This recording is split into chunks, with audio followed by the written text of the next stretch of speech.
So I have a lot of trouble staying away from class sometimes, I'm sure you guys can relate.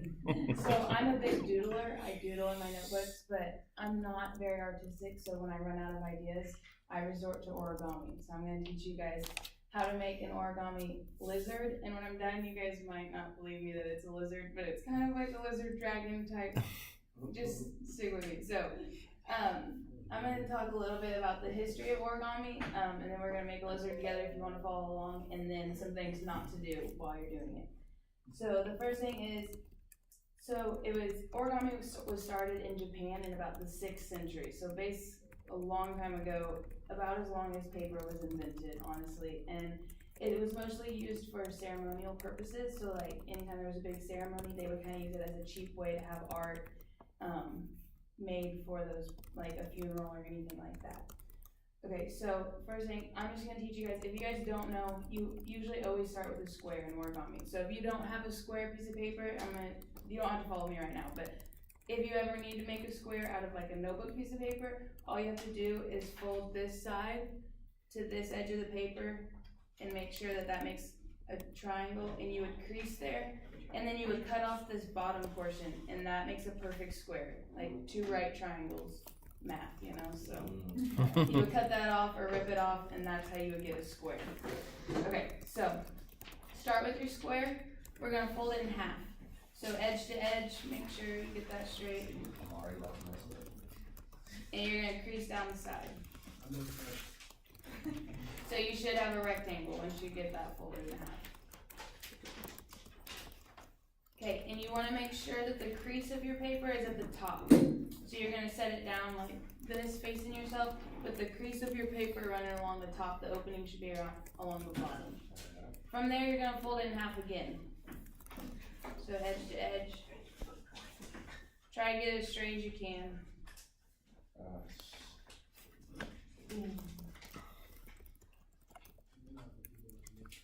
And then you're gonna basically reverse the step you just did, so reopen that.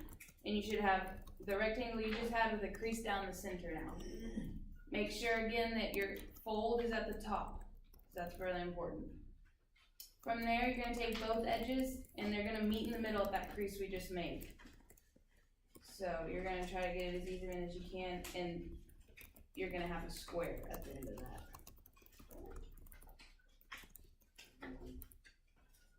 So this is what you should look like.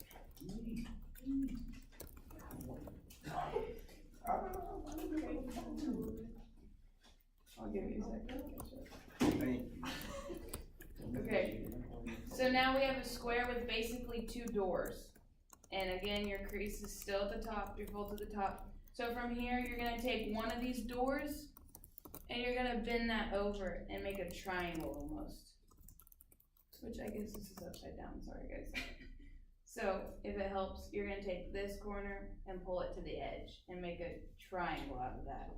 So you're gonna line it up to the edge and crease here. So just like this. Is it the one with the crease on the top? Yes, crease on the top. And then you're gonna do that to the other side too. So it'll kind of open up like this. So, should have 2 triangles kind of sticking out. Okay, from there, you're gonna take the bottom where it opens, so you're gonna basically fold up one of those doors and open up from the bottom. So kind of stick that up, and you should be able to almost open this whole section up. And then go ahead and press down where those creases were. Does that make sense? And you're gonna, there's already creases there, you're just gonna kind of re-crease them.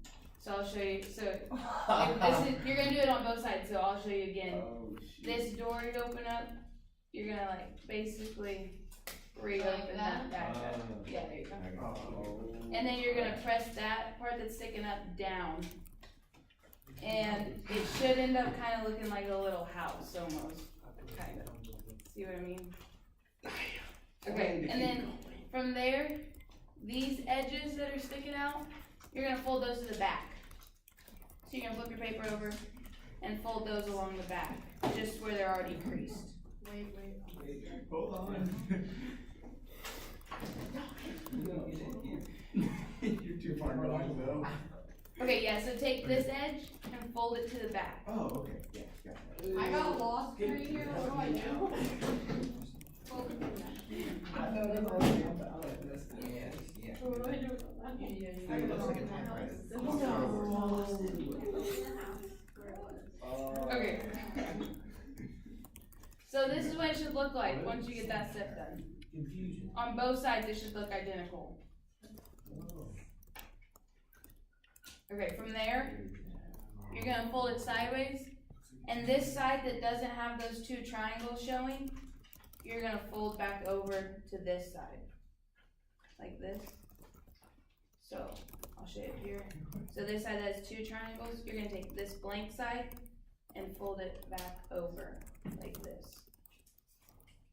You end up like this. Yes. Okay. You can't, no. So you started here, you were here, you're gonna take this edge and fold it back over. Nope, this side without any triangles, Oh, the second one. fold back over here. That side. Okay, and then from here, you're gonna take this edge up here and fold it down and make a triangle again, kind of to that edge. What? So this top edge Yeah. to this edge of the paper. Okay. What? Say that again. This flop right here, so you have flop here. Okay. Fold that to this creased edge and make another triangle almost. And you do that on both sides. I made a house. Oh, gosh. Okay, Stress. now this is the last step. It's kind of tricky. Jordan, like that? Yeah, I think so. Okay, from there, you see on the back how you kind of have this opening? No. No. Okay, well you should have almost like a whole space right here. And you're gonna open that up and stick your finger in, and then you're gonna press from the front and fold down, Oh, shoot. and it's almost like a finger puppet lizard. Yeah, I messed up. I made a house. Wait. So I had to go pretty quick, but otherwise I would help you guys a little bit more. But that's what it's supposed to look like. So, okay, so some things not to do when you're doing origami would be, first, follow the steps as well as you can. Second is, don't, like, especially in the beginning, your first fold, if this is how lined up you get it, you do not want to crease right there. Because even, like, if you're slightly off in the beginning, it's going to end up throwing it off a lot in the end. So make sure that you get as close to the edge as you can. And it helps to sometimes hold at the top and bottom and then crease along the edge. Make sure you make good, strong creases. And then make sure you try to follow along as close as you can. But that's what I got for you. Thank you.